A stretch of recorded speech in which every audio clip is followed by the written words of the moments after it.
Story time, bitch. Okay. I'm going to tell you guys a story about when I had little Corey. Well, for starters, I'm just going to say, if I ever have another baby, I will not have it at Bay for a Baby Place. They can go fuck themselves. Secondly, don't get the epidural. Don't let a student do your epidural. That's what I'm going to say. Okay. Well, I got pregnant with little Corey when I was 16. I had him when I was 17. Basically, he came 4 days late. It was so ridiculous.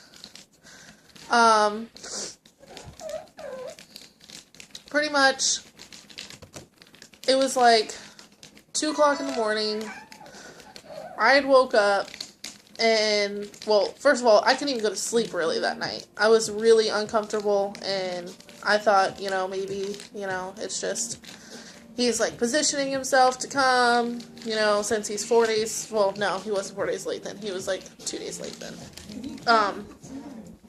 Maybe he's just positioning himself, to get ready to come. That's why I'm so uncomfortable and can't sleep. Well, basically, I had finally fell asleep, and it was like 2 o'clock in the morning. I had woke up with like really sharp pains in my stomach, and I was like, what is this?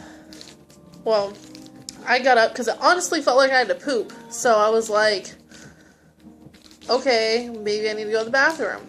So, go to the bathroom, nothing's happening. I'm like, noticing they're coming at, like, this pain's coming, like, every couple of minutes. So, I'm like, are these contractions? What are these? I'm, like, getting all freaked out. So, I had timed them for, like, 30 minutes, 45 minutes by myself before I even woke little Corey's dad up. And they were about 5 minutes apart, so I was like, okay, this is kind of happening. So I woke him up and was like, hey, I'm having contractions. They're 5 minutes apart. It's pretty painful. Blah, blah, blah. Well, he timed them, and they were getting to where they were like 3 to 5 minutes apart. So we were like, okay, well, let's go to the hospital. Go to the hospital. Sit there, and I'm not dilating, like, at all. They're like, I was 2 centimeters dilated forever. So, like, the whole last month and a half of my pregnancy, I was 2 centimeters dilated. Well, Destiny, we can grab my phone and see who it is. They're like, you're still 2 centimeters. You haven't dilated in the last hour that you've been here. Like, we see through the monitors, you're having contractions. But since you're not dilating, we can't keep you. I'm like, okay, that's stupid. What'd she say? Okay, sorry guys. Anyway. Basically, they sent me home. My boyfriend at the time, Corey's dad, he has to go to work. Well, I'm like, I don't want to be at home by myself in labor all day. That kind of sucks. So, I went to my grandma's house, and she took me to, like, every grocery store in St. Pete to walk. She says, oh, we're just going to walk this baby out. So, we went to, like, we went to, like, 3 Walmarts. We went to, like, Dollar Tree and all kinds of stores, just to make me walk and to get stuff because she didn't really want me to leave the house, like, the first week after I'd had him. So she, like, wanted to make sure I had a bunch of food and stuff like that. So all I had to really do was cook. I didn't have to leave and go out or anything like that. So Um, we walked around, and then finally we got back to her house, and she, told me just to like lay down and try to relax, and I was like, that's not gonna happen. But I sat there for a couple of hours just like rocking back and forth, because my contractions were 3 minutes apart all day. Like, you could barely catch a breath before another one started. So I was like, I don't get this. Why am I not dilating, anything like that? And my contractions are so, like, heavy. Well, basically, she went and got me some food because I was starving. And, they say hot stuff puts you in labor. So, if that was the case, I would have had little Corey when I was, like, a month pregnant, because I literally lived, like, off of hot sauce my whole pregnancy. Like, that I wanted hot sauce on everything. So, she goes and gets me buffalo wings and fries and all kinds of stuff and dumps hot sauce and buffalo sauce all over my food. I take, like, 3 bites because I'm in so much pain I can't even chew. And basically, I ate, sat there, and then finally, Big Corey had got off work, and I went back home. Well, he was making himself something to eat, because I was like, dude, we gotta go to the hospital. Like, these people are gonna learn today that I'm not playing, they need to do something. And he ate, we went back to the hospital. That whole day, full of walking and doing everything, I'd only dilated 1 centimeter. 1 centimeter. So I was only 3 centimeters dilated. Yeah, sucked. Don't have kids. Then they sent me home again. So I didn't dilate there for them to feel it or whatever. Well, I lived, like, literally 3 minutes from the hospital. Not even. Like, it was, like, a 5-minute walk and, like, a minute and a half, 2-minute drive, honestly. So, literally, as soon as I got home, I thought, okay, I'm gonna go take a shower, because I'm just gonna let the hot water pour on my stomach, because this hurts and it sucks. So, maybe this will help. Got in the shower, washed, all that good stuff, that I just let the water pour in my stomach, and I was only in there for about 10 minutes, and then I got out. I couldn't even move. Big Corey had to help me out. He laid me down in bed and was like, try to get some sleep. We were only home for about 30 minutes. Shit you not, as soon as I lay in bed, my water breaks. Like, I'm not even kidding. I heard it pop. It was like that. If you guys heard that, that's what it sounded like. So serious. And I was like, whoa, like, holy shit, babe, I think my water just broke. That was my exact words. And, this retard, he, like, spreads my legs open and goes like this, like he's gonna catch a football, like the baby's just gonna freaking fly right out of there. And I'm like, what are you doing? And he's like, is he gonna come out right now? I'm like, no, put my pants back on. And then I'm all excited now, because I'm like, oh shit, I've been in pain all day, my water done broke, they can't send me home now. So how you like that? I'm going to go to this hospital, and I'm going to get an epidural, and I am going to get some sleep. That's exactly what my plan was. So, good plan. Yeah, sleep alright. Almost death sleep. So, go back to the hospital, call my dad. I'm like, hey, my water broke, blah, blah, blah. And, my boyfriend, he was going down a bumpy brick road, thinking that it was going to help. I'm like, dude, my water broke. Like, there's no more. I don't need any more help from you, like, at all. And so I was yelling at him. And then my dad's on the phone with me. He's like, Taryn, stop yelling at that boy. I'm like, he's like, it's not his fault. I'm like, how is this not his fault? Like, this is all his fault. I'm in this situation because of him. So. You opened them, though. I did. But it was both of our fault, and I was the one in pain. He was just sitting there doing nothing. He didn't have to feel nothing. Nothing like that. It wasn't fair. So, a little bit of cussing out didn't hurt him. And we get to the hospital. They put me in a wheelchair, wheel me up, blah, blah, blah. This whole time, I have, like, fluid coming out of my crotch. Disgusting. And I'm like, dude, this is gross. Like, this is some, like, raunchy stuff.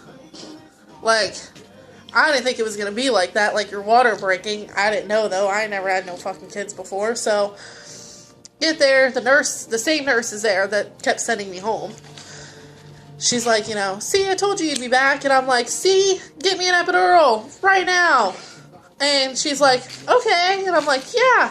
Well, by this time, my contractions are literally back to back to back to back. Like, I can't even breathe in between them. Like, they're strong, I'm dilating. From the 30 minutes I was home, from the second time they sent me home to when I got to the hospital, that whole 30 minutes, when they sent me home, I was 3 centimeters dilated. When I got back to the hospital, 30 minutes later, about 10 minutes after my water broke, I was already 7 centimeters dilated. So I was like, listen, you guys are going to give me this epidural, or one of you to get stabbed with a scalpel. So, I was not playing with them. So she, hooks up an IV, she gets me, like, undressed, puts me in their little ugly nightgown things, and, she's like, okay, your epidural is in, the labor and delivery room waiting for you. I'm like, awesome, let's go in there, let's get this stuff done. Well, she's like, I gotta get this bag of fluid in you. I'm like, alright, well, fucking squeeze the bag, lady, let's get it done. So she starts, like, squeezing this bag of fluid into my IV. It's, like, shooting in my arm or whatever. We get it done. I go in there, and they don't let anyone in there with you when you get the epidural. And I'm like, okay, whatever. At that point, I really didn't care because I just, like, wanted it so bad. I was like, I need it. And now I know they don't let people in there with you because they don't want any witnesses if they fucking kill you. That's why. So, there was a student in there, and, I didn't pay much attention to it. He was the anesthesiologist person. He was like, she's gonna do your epidural, and I'm like, listen, like, what do I gotta do? Just stick the needle in my spine. Like, let's get this, come on. I've been in labor for, like, 2 days. Let's get done and over with. Let's do this. So, they get me into position or whatever. This dumbass sticks that humongous needle, bitch is like that long, up in my back, up my spine, 3 times. Honestly, I'm lucky she didn't paralyze me because she couldn't get it in the right spot I guess it was supposed to be in. But, thankfully she didn't paralyze me. Like, my legs work, like, I can still twerk and stuff, but, that would really suck. Basically, when she finally got the huge plastic fucking needle thing in my spine the right way, she overdosed me with the medication that they shoot up there or whatever. She gave me way too much. So I had passed out. After that, I really don't remember much.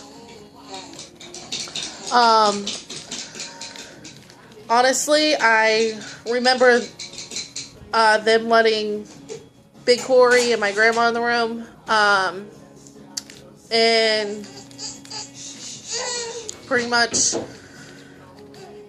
I remember waking up and there was like a bunch of nurses and doctors around me. They had like an oxygen mask on my face, and I was like, what the fuck is this thing for? Running, say hi. Say hi, YouTube.